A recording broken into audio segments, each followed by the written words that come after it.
11 बजे अपनी कार में मणिनगर से गांधीनगर जा रहे थे। जब वे साबरमती नदी के सुनसान हिस्से के पास पहुंचे तो ड्राइवर रमेश ने अचानक ब्रेक लगा दिए क्योंकि उन्हें एक धुंधली परछाई दिखाई दी। रमेश की घबराई हुई आवाज ने अरुण को सचेत किया जब उसने बताया कि पिछले साल इसी जगह एक आदमी गायब हो गया था। जैसे जैसे परछाई नजदीक आने लगी, हवा ठंडी होती गई और अचानक कार का इंजन बंद हो गया। अब अरुण और रमेश को एहसास हुआ कि वे एक खौफनाक स्थिति में फंस चुके हैं। क्या वे इस रहस्यमय परछाई से बच पाएंगे? तो दोस्तों, कहानी शुरू करने से पहले मुझे आपसे एक छोटी सी रिक्वेस्ट है कि अगर आप लोग मेरे चैनल पर नए हैं तो मेरे चैनल को सब्सक्राइब करें और मेरी वीडियो को लाइक करें। तो चलिए दोस्तों, बिना समय बर्बाद किए कहानी शुरू करते हैं। अरुण पटेल एक 35 वर्षीय आर्किटेक्ट रात के लगभग 11 बजे अपनी कार में मणिनगर से गांधीनगर जा रहे थे। सड़क पर बहुत कम गाड़ियां थीं और ठंडी हवा के झोंकों के बीच दूर दूर तक सन्नाटा पसरा हुआ था। ड्राइवर रमेश भी चुपचाप गाड़ी चला रहा था, बीच बीच में थकान मिटाने के लिए कंधे उचकाता। जैसे ही वे साबरमती नदी के सुनसान हिस्से के पास पहुंचे, रमेश ने अचानक ब्रेक लगा दिया। क्या हुआ? अरुण ने चौंक कर पूछा। रमेश के चेहरे पर पसीने की बूंदें छलक आई थी। उसकी निगाहें सड़क के किनारे टिकी हुई थी। अरुण ने भी उधर देखा। कुछ नहीं था, बस अंधेरा और सड़क के किनारे सूखे पेड़ों की छायाएं। लेकिन तभी सामने दूर से एक परछाई धीरे धीरे उनकी ओर बढ़ती दिखी। चौंकाने वाली बात यह थी कि कुछ क्षण पहले तक वहां कोई नहीं था। साहब, यह जगह ठीक नहीं है, हमें यहां नहीं रुकना चाहिए। रमेश की घबराई हुई आवाज सुनकर अरुण को हल्की झुंझलाहट हुई। अरे कुछ नहीं है, चलो, उन्होंने कहा। लेकिन रमेश हिल भी नहीं रहा था। उसकी आंखें डर से फैली हुई थी। अरुण ने फिर से सामने देखा। अब वह परछाई और पास आ चुकी थी।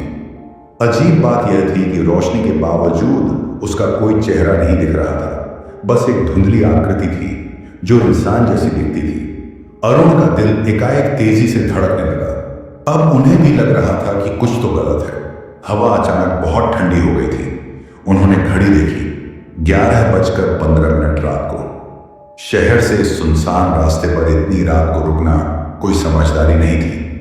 उन्होंने रमेश को गाड़ी चलाने को कहा, लेकिन रमेश के हाथ कांप रहे थे। साहब, ये वही जगह है जहां पिछले साल एक हादसा हुआ था। रमेश की आवाज कांप रही थी। अरुण ने चौंक कर उसकी ओर देखा। कौन सा हादसा?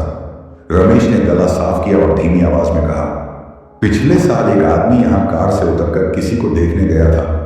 फिर वह कभी वापस नहीं आया। उसकी गाड़ी यहीं मिली, दरवाजा खुला हुआ था, लेकिन वह आदमी गायब था। अरुण को हल्की बेचैनी महसूस होने लगी। वह फिर से सामने देखने लगे। परछाई अब बेहद नजदीक थी, इतनी नजदीक कि अगर वे कार से उतरते तो शायद हाथ बढ़ाकर उसे छू सकते थे। लेकिन अब भी उसका चेहरा नहीं दिख रहा था। हवा और तेज चलने लगी थी। कार का इंजन अचानक बंद हो गया। रमेश ने कांपते हाथों से दोबारा स्टार्ट करने की कोशिश की, लेकिन कार चालू नहीं हुई। अरुण ने महसूस किया कि उनके शरीर में हल्की झंझनाहट हो गई थी, जैसे कोई ठंडी चीज उनके करीब आ रही हो। रात के उस सन्नाटे में दूर कहीं कुत्तों के भौंकने की आवाज आ रही थी। अरुण का दिमाग कह रहा था कि यह सब सिर्फ एक वहम हो सकता है, लेकिन उनका दिल वह कह रहा था कि कुछ बहुत अजीब और डरावना उनके आसपास हो रहा है। रमेश ने घबराकर अरुण की ओर देखा और अरुण ने फैसला कर लिया कि उन्हें अब यहां और देर नहीं करनी चाहिए। लेकिन तब तक रमेश की सांसें तेज हो रही थी। कार के अंदर घुटन सी महसूस होने लगी थी। अरुण ने झटके से फोन निकाला और टॉर्च ऑन की, लेकिन जैसे ही उन्होंने रोशनी बाहर डाली, परछाई वहीं ठहरी रही। अब वह सड़क के बिल्कुल करीब थी। इस बार अरुण को साफ साफ दिखा कि परछाई के पास कोई भी चेहरा नहीं था, बस एक काली आकृति थी जो धीरे धीरे हलचल कर रही थी, जैसे हवा में बह रही हो। रात के 11:30 चुके थे। अरुण ने गहरी सांस ली और रमेश को फिर से गाड़ी स्टार्ट करने के लिए कहा। रमेश के हाथ पसीने से भीग चुके थे। उसने एक बार फिर कोशिश की, लेकिन इंजन ठंडा पड़ा था। बाहर की हवा और भी ठंडी हो चुकी थी। अरुण को अजीब सी बेचैनी होने लगी, जैसे कोई अदृश्य शक्ति उनके चारों ओर मंडरा रही हो। तभी कार के पीछे से किसी ने दरवाजा खटखटाया। अरुण और रमेश दोनों सिहर उठे। इस सुनसान सड़क पर इतनी रात को और कोई हो ही नहीं सकता था। अरुण ने धीरे धीरे मुड़कर पीछे देखा, लेकिन वहां कोई नहीं था। फिर वह आगे देखे, परछाई अब गायब हो चुकी थी। रमेश की आंखें डरी हुई थी। उसने कांपती आवाज में कहा, साहब, हम यहां नहीं रुक सकते। अरुण को अब खुद भी लगने लगा था कि वे किसी गलत जगह फंस चुके थे। उन्होंने फिर से फोन निकाला। नेटवर्क पूरी तरह से गायब था। आसपास देखने पर पता चला कि कुछ दूरी पर एक टूटा हुआ बिजली का खंभा पड़ा हुआ था, जिससे इस पूरे इलाके में अंधेरा छाया हुआ था। रात के 11:45 हो चुके थे। सड़क के दोनों ओर ऊंचे पेड़ खड़े थे, जिनकी शाखाएं हल्की हवा में हिल रही थी। सन्नाटा इतना घना था कि अरुण को अपनी ही सांसें साफ सुनाई दे रही थी। फिर बिना किसी चेतावनी के कार की हेडलाइट एक बार फिर जल उठी और सामने की सड़क पर वही परछाई फिर से खड़ी दिखी, इस बार पहले से ज्यादा नजदीक। अरुण का गला सूखने लगा।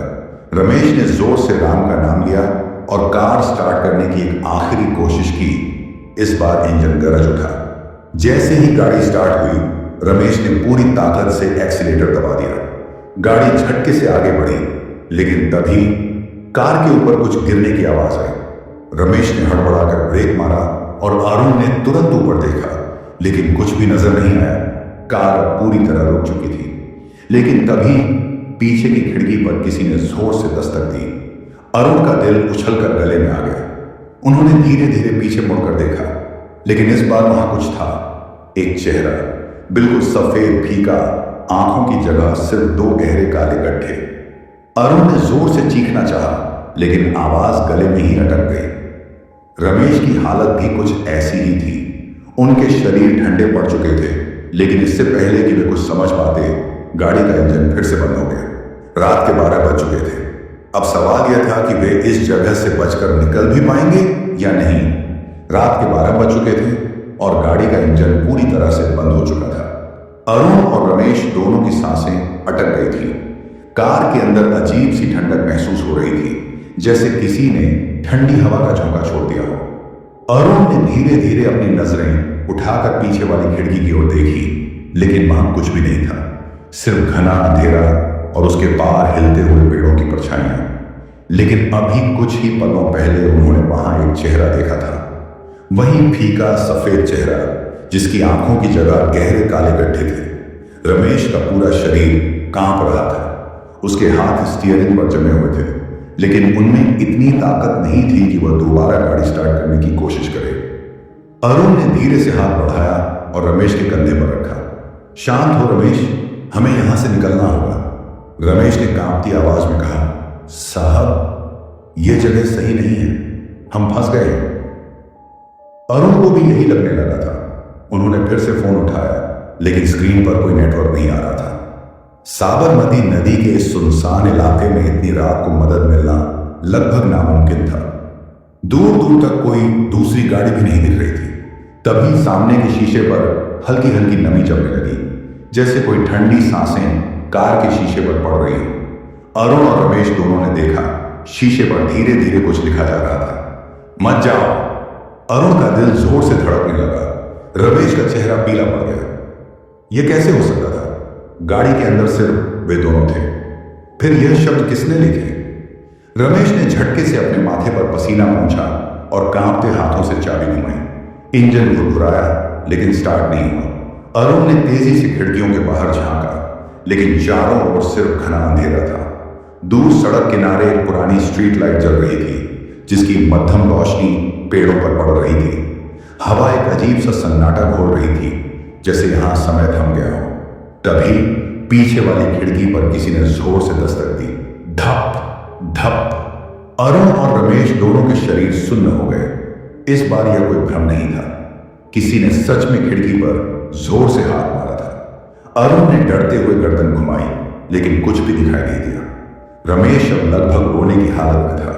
साहब, गाड़ी नहीं स्टार्ट हो रही, अब क्या करें? अरुण ने जल्दी से फोन निकाला और स्क्रीन पर देखा। अचानक नेटवर्क लौट आया था। उन्होंने बिना समय गंवाए अपने दोस्त अजय को कॉल लगाया, जो पुलिस में था। हेलो अजय, जल्दी यहां आओ। हम साबरमती के पुराने ब्रिज के पास फंस गए हैं, कुछ गड़बड़ है। अजय की आवाज आई, लेकिन वह बहुत धीमी थी, जैसे कोई बहुत दूर से बोल रहा हो। अरुण, वहां मत रुको, वहां से तुरंत निकलो। अरुण ने तेजी से पूछा। कैसे निकले?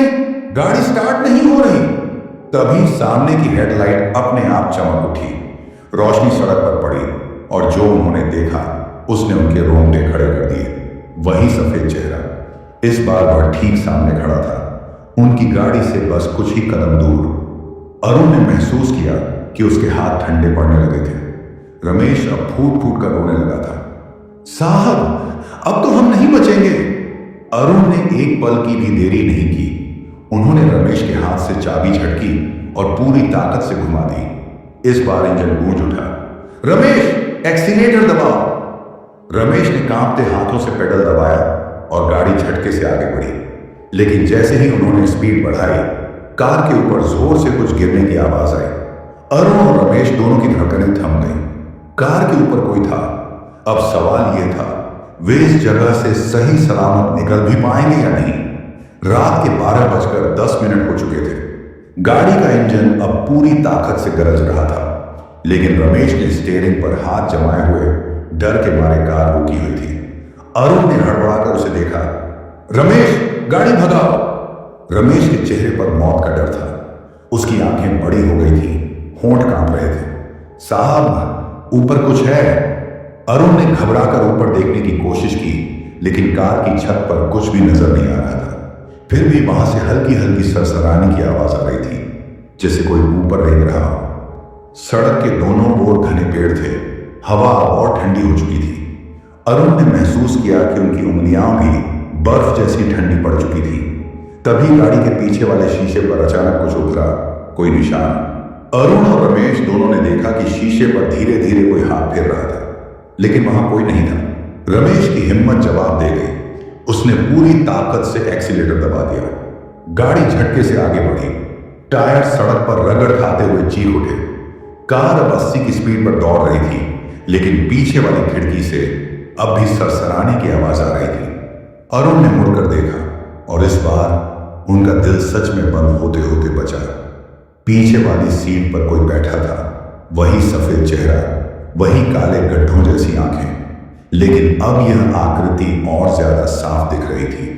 उसकी गर्दन हल्के हल्के हिल रही थी, जैसे कोई धीरे धीरे सिर झुका रहा हो। अरुण ने महसूस किया कि उनके शरीर से जैसे सारी ताकत खत्म हो रही थी। सांस लेना भी भारी लग रहा था। रमेश, पीछे देखो, अरुण ने कांपती आवाज में कहा। रमेश ने जैसे ही रियर व्यू मिरर में देखा, उसके मुंह से चीख निकल गई। उसने डर के मारे स्टीयरिंग से हाथ हटा लिया और गाड़ी झटके से लहराने लगी। रमेश, संभाल! अरुण ने चिल्लाते हुए स्टीयरिंग पकड़ लिया। गाड़ी अब 100 की स्पीड पर थी, लेकिन पीछे वाली सीट पर बैठा वह अजीब इंसान, अगर उसे इंसान कहा जा सकता था, अब धीरे धीरे आगे झुकने लगा था। रमेश की आंखों से आंसू बहने लगे थे। साहब, अब नहीं बचेंगे। अरुण ने पूरी ताकत से रमेश को झकझोरा। गाड़ी मत रोको, बस भगाते रहो। रमेश ने हड़बड़ाकर स्टीयरिंग संभाला और पूरी ताकत से एक्सीलेटर दबा दिया। सड़क अब लगभग खाली थी। दूर दूर तक कोई और गाड़ी नहीं थी, लेकिन अरुण की नजरें अब भी पीछे वाले शीशे पर टिकी थी। वह चेहरा अब और करीब आ चुका था और अब उसकी आंखों से खून टपक रहा था। रात के 12:30 हो चुके थे। सवाल सिर्फ एक था, क्या वे इस भयानक सफर से जिंदा निकल पाएंगे? रात के 12:30 चुके थे। गाड़ी 120 की रफ्तार से दौड़ रही थी, लेकिन अरुण का दिमाग सुन्न पड़ चुका था। पीछे की सीट पर जो था वह अब धीरे धीरे आगे झुक रहा था। उसकी आंखों से गाढ़े लाल रंग की बूंदें टपक रही थी। ऐसा लग रहा था जैसे वह कुछ कहना चाहता हो, लेकिन उसके होंठ हिल नहीं रहे थे। गाड़ी के अंदर ठंड इतनी बढ़ चुकी थी कि अरुण की उंगलियां जमने लगी थी। रमेश लगातार रो रहा था। उसका पैर एक्सीलेटर पर था, लेकिन दिमाग शून्य हो चुका था। गाड़ी जैसे जैसे तेज हो रही थी, सड़क पर हवा और भारी होती जा रही थी। अरुण ने हिम्मत जुटाकर एक बार फिर पीछे देखा। वह अब और पास आ चुका था। अब उसका चेहरा बिल्कुल स्पष्ट था, सफेद फीका, मानो किसी ने उसकी त्वचा से सारा खून निचोड़ लिया हो। उसकी आंखें काले गड्ढों जैसी थी और उनमें से एक अजीब सी धुआंधार परछाई निकल रही थी। रमेश, ये जो भी है, ये हमारे साथ गाड़ी में ही है। अरुण की आवाज लड़खड़ा रही थी। रमेश ने हड़बड़ाकर पीछे देखा, लेकिन तुरंत ही उसने चीख मार दी और गाड़ी एकदम जोर से दाईं ओर मुड़ गई। टायर सड़क पर रगड़ खाने लगे। गाड़ी अब नियंत्रण से बाहर हो रही थी। संभाल इसे! अरुण ने चिल्लाकर स्टीयरिंग पकड़ लिया। रमेश की आंखें बंद हो गई थी। उसने गाड़ी को सीधा करने की कोशिश की, लेकिन सामने अचानक ही सड़क पर कुछ खड़ा नजर आया। वही आकृति, लेकिन अब वह सड़क के ठीक बीच में थी। गाड़ी पूरी ताकत से ब्रेक पर झटके से रुकी, लेकिन कुछ अजीब हुआ। गाड़ी कहीं नहीं टकराई। सामने कुछ भी नहीं था। अरुण और रमेश दोनों हांफते हुए आगे देखने लगे। सड़क पूरी तरह खाली थी। चारों ओर बस घना अंधेरा। दूर कहीं स्ट्रीट लाइट की हल्की रोशनी चमक रही थी, लेकिन उसमें भी एक अजीब सी झिलमिलाहट थी, जैसे वो भी ठीक से जल नहीं रही हो। रमेश बुरी तरह कांप रहा था। उसके होंठ सफेद पड़ चुके थे। साहब, हम मर गए क्या? अरुण को पहली बार सच में ऐसा लगा कि शायद वे किसी अलग ही दुनिया में आ चुके हैं। उन्होंने धीरे से रमेश के कंधे पर हाथ रखा। रमेश, कुछ नहीं हुआ, हमें यहां से निकलना होगा। रमेश ने कांपते हुए एक्सीलेटर दबाया। गाड़ी धीमी गति से आगे बढ़ी, लेकिन अंदर का माहौल अजीब हो चुका था। तभी पीछे से फिर वही आवाज आई, मत जाओ! इस बार आवाज इतनी साफ थी कि अरुण और रमेश दोनों का कलेजा मुंह को आ गया। अरुण ने झटके से मिरर में देखा। कोई पीछे की सीट पर झुका हुआ था, और इस बार वो पूरी तरह उनकी ओर बढ़ चुका था। रात के 12 बज चुके थे। सवाल सिर्फ यह था, अब वे क्या करेंगे? रात के 12:45 हो चुके थे। गाड़ी के अंदर अजीब सी घुटन हो रही थी। रमेश की हालत और भी खराब होती जा रही थी। उसकी सांसें तेज हो चुकी थीं, चेहरा पसीने से भीगा हुआ था और हाथ स्टीयरिंग पर कांप रहे थे। अरुण ने अब तक खुद को संभाल रखा था, लेकिन मिरर में दिख रही वो चीज, वो अब और भी पास आ चुकी थी। वो उनके ठीक पीछे थी। अब तक उसका चेहरा धुंधला था, लेकिन अब वो साफ साफ दिख रहा था। पीला सिकुड़ा हुआ चेहरा, गालों की हड्डियां बाहर निकली हुई, आंखें दो गहरे काले गड्ढों जैसी, और सबसे डरावनी बात, वो धीरे धीरे मुस्कुरा रही थी। रमेश, रमेश, देख मत! अरुण ने हड़बड़ाकर रमेश का ध्यान सामने करने की कोशिश की। रमेश ने कांपते हुए सवाल किया, साहब, ये गाड़ी में कैसे आ गया? अरुण के पास इस सवाल का कोई जवाब नहीं था। वो खुद समझने की कोशिश कर रहे थे कि ये सब क्या हो रहा है, लेकिन फिर पीछे से किसी के सांस लेने की आवाज आई। एक ठंडी भारी सांस। अरुण का पूरा शरीर अकड़ गया। रमेश के हाथ स्टीयरिंग से लगभग छूटने लगे। साहब, ये अब और पास आ रहा है। अरुण ने डरते हुए मिरर में देखा। वो अब रमेश के ठीक पीछे था, उसके कंधे के पास झुका हुआ, और फिर उसने रमेश के कान में कुछ फुसफुसाया। अरुण को कुछ सुनाई नहीं दिया, लेकिन रमेश का चेहरा सफेद पड़ गया। उसकी आंखें चौड़ी हो गईं, होंठ कांपने लगे। उसने अचानक स्टीयरिंग छोड़ दिया और जोर से चीख पड़ा। गाड़ी एक झटके से बेकाबू हो गई। अरुण ने हड़बड़ाकर स्टीयरिंग पकड़ने की कोशिश की, लेकिन स्पीड इतनी ज्यादा थी कि गाड़ी सड़क पर बुरी तरह लहराने लगी। सड़क के दोनों ओर अंधेरा था। सिर्फ हेडलाइट की रोशनी आगे के रास्ते को दिखा रही थी। रमेश बुरी तरह हांफ रहा था। साहब, उसने कहा, गाड़ी मत रोको। अरुण का दिल जोर से धड़क उठा। क्या? रमेश की आंखों से आंसू बह रहे थे। उसने कहा, अगर गाड़ी रोकी तो हम वापस नहीं जाएंगे। रात के 1 बज चुके थे। गाड़ी अब भी दौड़ रही थी, लेकिन पीछे से ठंडी भारी सांसों की आवाजें अब भी आ रही थी। सवाल यह था, क्या वे इस सफर से कभी बाहर निकल पाएंगे? रात का 1:05 हो चुका था। गाड़ी अब भी पूरी रफ्तार से दौड़ रही थी, लेकिन अरुण को महसूस हो रहा था कि कुछ तो बहुत गड़बड़ है। हवा बहुत ठंडी हो चुकी थी, इतनी ठंडी कि कार के अंदर की खिड़कियों पर धुंध जमने लगी थी। अरुण ने घड़ी की ओर देखा। समय तो आगे बढ़ रहा था, लेकिन उन्हें लग रहा था कि वो इस रास्ते पर न जाने कब से फंसे हुए हैं। रमेश का चेहरा अभी सफेद था। उसकी आंखें सुनी हो चुकी थी, जैसे उसने कुछ ऐसा देख लिया था जिसे उसका दिमाग स्वीकार नहीं कर पा रहा था। स्टीयरिंग पकड़ते हुए भी उसके हाथ कांप रहे थे। रमेश, क्या कहा उसने? अरुण ने गहरी आवाज में पूछा। रमेश ने हकलाते हुए जवाब दिया, साहब, उसने कहा कि अगर हम गाड़ी रोके तो हम वापस नहीं जा पाएंगे। अरुण का दिल धड़क उठा। उसने जल्दी से मिरर में देखा। वो चीज अब भी गाड़ी के अंदर थी, लेकिन इस बार वो अरुण की तरफ देख रही थी। अब उसकी मुस्कान और चौड़ी हो चुकी थी। उसके गालों की खाल इतनी खींच चुकी थी कि ऐसा लग रहा था जैसे उसका चेहरा फटने वाला हो। उसकी आंखों से अब गाढ़े काले आंसू टपक रहे थे। अरुण का शरीर सुन्न हो गया। रमेश, बस गाड़ी चलाते रहो, उसने जल्दी से कहा। गाड़ी रोकनी नहीं है, चाहे कुछ भी हो जाए। रात के 1:10 हो चुके थे।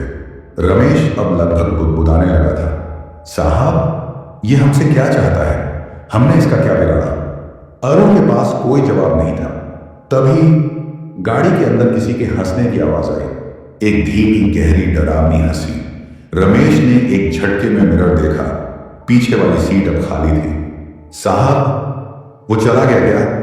रमेश ने कांपती आवाज में पूछा। लेकिन अरुण को एहसास हुआ कि नहीं, वो अब भी गाड़ी में था, लेकिन अब वो दिख नहीं रहा था। रात के 1:15 हो चुके थे।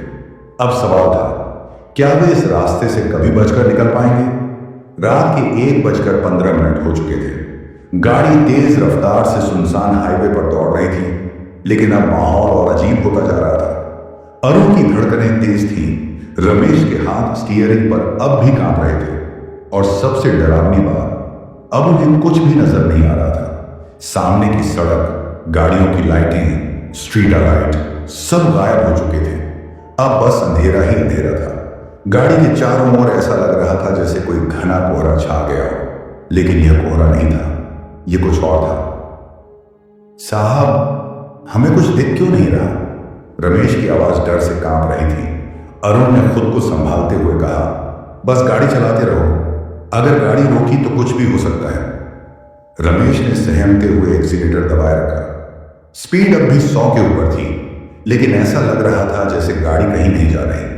उन्हें कुछ भी दिख नहीं रहा था, लेकिन फिर भी ऐसा महसूस हो रहा था जैसे कोई उनके साथ गाड़ी में बैठा हो, कोई जिसे वे देख नहीं सकते लेकिन महसूस कर सकते हैं।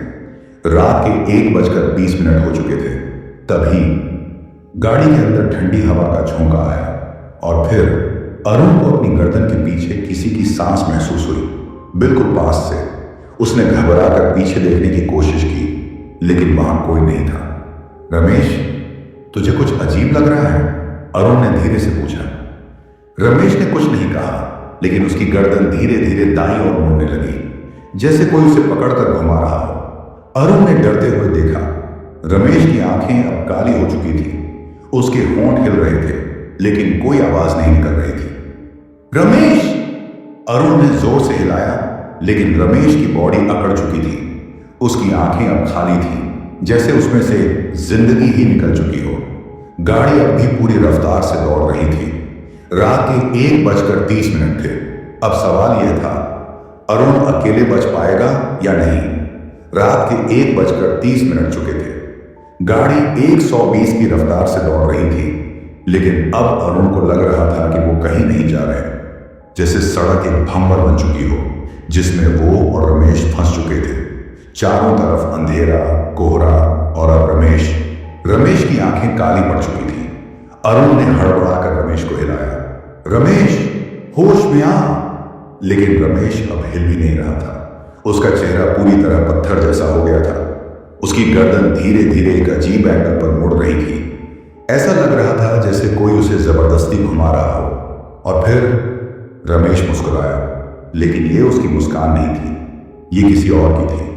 अरुण का पूरा शरीर ठंडा पड़ गया। उसने डरते हुए मिरर में देखा।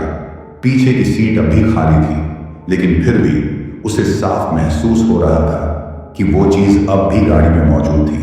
तभी गाड़ी के अंदर एक अजीब सी फुसफुसाहट गूंजने लगी, रुको मत, चलते रहो। आवाजें गाड़ी के चारों ओर से आ रही थी। अरुण ने तेजी से बाहर देखा। अब कोहरे के बीच कुछ परछाइयां चलती हुई दिख रही थी, लंबी पतली हिलती हुई आकृतियां जो गाड़ी के साथ साथ भाग रही थी। रात के 1:35 हो चुके थे। रमेश की गर्दन अब पूरी तरह मुड़ चुकी थी, लेकिन उसकी आंखें अब भी अरुण की तरफ टिकी थी। फिर उसने कुछ कहा, लेकिन आवाज उसकी नहीं थी, तू अकेला नहीं बच सकता। अरुण का गला सूख गया। उसने पूरी ताकत से रमेश को धक्का दिया, लेकिन रमेश अब हिल भी नहीं रहा था। तभी गाड़ी अचानक झटके से रुक गई, लेकिन अरुण ने ब्रेक नहीं मारा था। इंजन बंद हो चुका था। रात के 1 बज चुके थे। अब सवाल सिर्फ एक था, अगर गाड़ी नहीं चली तो क्या होगा। रात के 1:40 हो चुके थे। गाड़ी ठहर चुकी थी। इंजन पूरी तरह बंद था, लेकिन बाहर की हवा पहले से भी ज्यादा ठंडी हो गई थी। अरुण ने कांपते हाथों से इग्निशन घुमाया, लेकिन कुछ नहीं हुआ। घड़ी की टिक टिक अब गाड़ी के अंदर गूंज रही थी, जैसे समय भी उन्हें यह एहसास दिला रहा हो कि कुछ भयावह होने वाला है। रमेश अब भी अजीब स्थिति में बैठा था। उसकी गर्दन अस्वाभाविक रूप से मुड़ चुकी थी और उसकी आंखें अब भी अरुण को घूर रही थी, लेकिन अब उनमें कोई जीवन नहीं था। वे खाली थी, जैसे वह अब एक खोल मात्र रह गया हो। अरुण ने खिड़की के बाहर झांका। कोहरा और गाढ़ा हो चुका था और अब उसमें कुछ आकृतियां दिख रही थी। लंबे टेढ़े मेढ़े शरीर, असामान्य रूप से बड़े हाथ और उनकी चाल वह इंसानों जैसी नहीं थी। अरुण की सांसें तेज हो गई। वह समझ नहीं पा रहा था कि आगे क्या करना चाहिए। गाड़ी बंद थी। रमेश किसी अजीब चीज के कब्जे में था और बाहर जो कुछ भी था वो अब करीब आ रहा था। तभी रमेश की उंगलियां झटके से हिली। अरुण ने झटके से उसकी ओर देखा। रमेश के मुंह से धीरे धीरे कुछ निकलने लगा। एक अजीब काले रंग का धुआं। अरुण के शरीर में ठंडक दौड़ गई। रमेश, उसने धीरे से पुकारा। रमेश के होंठ हिले, लेकिन उसकी आवाज उसकी नहीं थी। अब तुम कहीं नहीं जा सकते।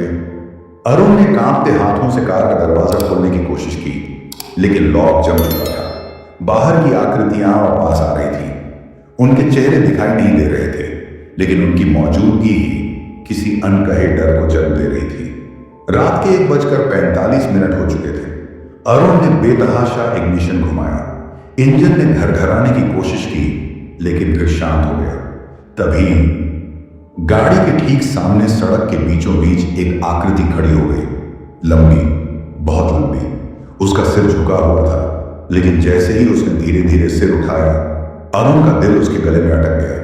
आंखें नहीं थीं, बस गहरे खाली गड्ढे, लेकिन वो उसे घूर रही थी। अरुण ने घबराकर फिर से गाड़ी स्टार्ट करने की कोशिश की और इस बार इंजन चालू हो गया। लेकिन तभी पीछे की सीट से एक हाथ अरुण के कंधे पर आ गया और सब कुछ ठहर गया। रात के 1:50 हो चुके थे। अरुण के कंधे पर रखा हाथ बर्फ से भी ठंडा था।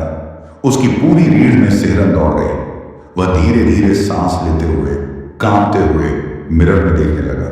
पीछे कोई बैठा था, शरीर असामान्य रूप से झुका हुआ, सिर एक अजीब कोण पर टेढ़ा और उसकी आंखों से अब भी गाढ़े काले आंसू टपक रहे थे।